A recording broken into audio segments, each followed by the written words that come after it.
कभी कभी लड़ाई सिर्फ जमीन की नहीं होती, कभी लड़ाई सिर्फ जंगल की भी नहीं होती, और कभी लड़ाई सिर्फ पानी की भी नहीं होती। कई बार एक आंदोलन अपने अस्तित्व को बचाने की आखिरी कोशिश बन जाता है।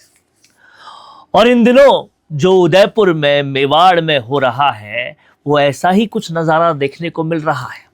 संभागीय आयुक्त का कार्यालय के बाहर हजारों कदमों की आहट, हाथों में तख्तियां, चेहरों पर गुस्सा, आंखों में उम्मीदें और हर जुबान पर सिर्फ एक ही सवाल कि क्या विकास की कीमत हमेशा आदिवासी समाज ही चुकाएगा?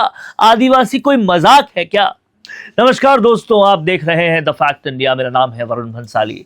आज हम आपको सिर्फ एक धरना प्रदर्शन की बात नहीं दिखाने वाले, बल्कि उस संघर्ष की कहानी सुनाने वाले हैं जो राजस्थान से लेकर मध्य प्रदेश तक फैल चुका है। एक तरफ सरकारों के बड़े बड़े, बहुत बड़े बड़े विकास के प्रोजेक्ट्स आते हैं, और दूसरी तरफ वो लोग हैं जिनके लिए सिर्फ पेड़ों का समूह नहीं, बल्कि जंगल उनकी पहचान है, उनकी संस्कृति है, उनका इतिहास है और उनका भविष्य भी है। उदयपुर संभागीय आयुक्त कार्यालय के बाहर भारत आदिवासी पार्टी यानी कि बाप पार्टी के बैनर तले बहुत सारे लोग जुट रहे हैं। कोई कोटड़ा से आया था, कोई कुंभलगढ़ से आ रहा है, कोई उदयपुर से आ रहा है। सब अपने अपने आदिवासी इलाकों से आ रहे हैं, और कई लोग मध्य प्रदेश से भी आ रहे हैं। इन सब की आवाज अलग अलग जरूर हो सकती है, लेकिन भीतर घुस के देखोगे तो दर्द एक ही है। प्रदर्शन कर रहे लोगों का कहना है कि 3 बड़े प्रोजेक्ट आदिवासी समाज के सामने सबसे बड़ा संकट बने हुए हैं। पहला, मध्य प्रदेश का केन बेतवा प्रोजेक्ट, जहां लंबे वक्त से जल, जंगल और जमीन को बचाने की लड़ाई चल रही है, और यह लड़ाई बहुत लंबी होती जा रही है। दूसरा, कोटरा क्षेत्र में जो साबरमती और सई नदी पर बनने वाला बांध है, जिनको लेकर स्थानीय लोग बड़े पैमाने पर विस्थापन की आशंका जता रहे हैं। और तीसरा, कुंभलगढ़ टाइगर रिजर्व, जहां हजारों आदिवासी परिवारों के भविष्य पर सवाल खड़े हो रहे हैं। सरकार इन तमाम सारी योजनाओं को विकास का प्रतीक बता रही है, लेकिन प्रदर्शन कर रहे लोगों का कहना है कि विकास तब तक अधूरा है जब तक उसमें इंसान और उसकी पहचान दोनों सुरक्षित ना रहे। और हर बार कुठाराघात आदिवासियों के साथ ही क्यों हो? इन्हीं सवालों के बीच धरियावाद के विधायक थावरचंद मीणा ने एक बहुत बड़ी बात उनसे पूछा कि आखिर लगातार ये विरोध क्यों हो रहा है? क्या ये विकास का विरोध है या फिर विकास के नाम पर होने वाले विस्थापन का?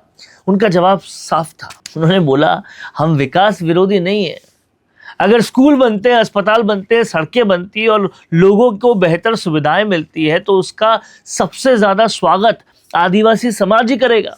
लेकिन सवाल तब खड़ा होता है जब विकास की पहली कीमत उसी इंसान से वसूली जाती है जो सदियों से उस जमीन पर रह रहा है। उन्होंने कहा कि सरकारी फाइलों में ये सिर्फ जमीन का एक टुकड़ा हो सकता है, लेकिन आदिवासी के लिए वो उसकी दुनिया है। यही उसके पुरखों की यादें हैं, यहीं पर उनके देवी देवताओं का स्थान है, यहीं पे उनकी खेती है, यहीं पे उनकी संस्कृति है, और यहीं पर उसकी आने वाली पीढ़ियों का भविष्य भी है। अगर उसे वहां से हटा लिया जाएगा तो सिर्फ एक घर नहीं टूटता, बल्कि पूरी जीवन शैली बिखर जाती है। बहुत सारे लोग ये आरोप लगा रहे हैं कि 5वीं अनुसूचित क्षेत्र और पैसा कानून जैसी संवैधानिक व्यवस्था, ये सब होने के बावजूद स्थानीय लोगों की राय और ग्राम सभाओं की सहमति को वो महत्व नहीं मिल रहा जिसकी अपेक्षा की जाती है। सवाल ये भी है कि सिर्फ मुआवजे की बात नहीं है।